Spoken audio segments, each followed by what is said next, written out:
एक बेटी ने एक संत से आग्रह किया कि वो हमारे घर आकर उसके बीमार पिता से मिले, प्रार्थना करे। बेटी ने यह भी बताया कि उसके बुजुर्ग पिता पलंग से उठ भी नहीं सकते। संत ने बेटी के आग्रह को स्वीकार किया।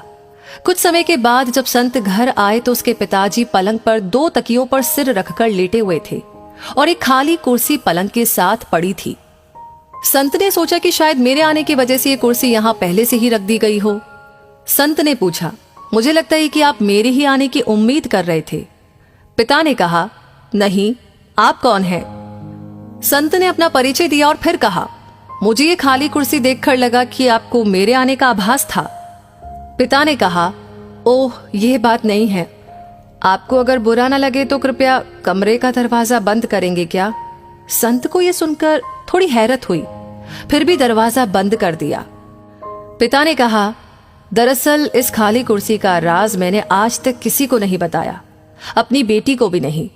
पूरी जिंदगी में ये जान नहीं सका कि प्रार्थना कैसे की जाती है। मंदिर जाता था, पुजारी के श्लोक सुनता था, वो तो सिर के ऊपर से गुजर जाते थे, कुछ भी पल्ले नहीं पड़ता था। मैंने फिर प्रार्थना की कोशिश करना छोड़ दिया।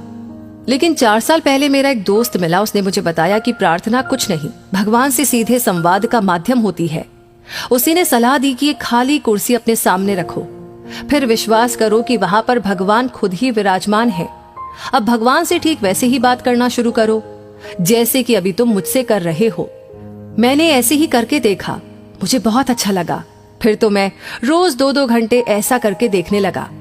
लेकिन ये ध्यान रखता था कि मेरी बेटी कभी मुझे ऐसा करते ना देख ले। अगर वो देख लेती तो परेशान हो जाती या फिर वो मुझे मनोचिकित्सक के पास ले जाती।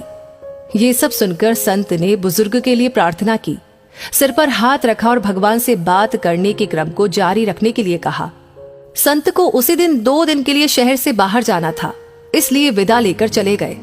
2 दिन बाद बेटी का फोन संत के पास आया कि उसके पिता की उसी दिन कुछ घंटे बाद मृत्यु हो गई थी, जिस दिन पिताजी आपसे मिले थे। संत ने पूछा कि उन्हें प्राण छोड़ते समय कोई तकलीफ तो नहीं हुई? बेटी ने जवाब दिया, नहीं, मैं जब घर से काम पर जा रही थी तो उन्होंने मुझे बुलाया, मेरा माथा प्यार से चूमा। ये सब करते हुए उनके चेहरे पर ऐसी शांति थी जो मैंने पहले कभी नहीं देखी थी। और जब मैं वापस आई तो वो हमेशा के लिए आंखें मूंद चुके थे। लेकिन मैंने एक अजीब सी चीज भी देखी। पिताजी ऐसी मुद्रा में थे जैसे कि खाली कुर्सी पर किसी की गोद में अपना सिर झुकाए हो। संत जी, वो क्या था? ये सुनकर संत की आंखों से आंसू बह निकले। बड़ी मुश्किल से बोल पाए, काश मैं भी जब दुनिया से जाऊं तो ऐसे ही जाऊं। बेटी,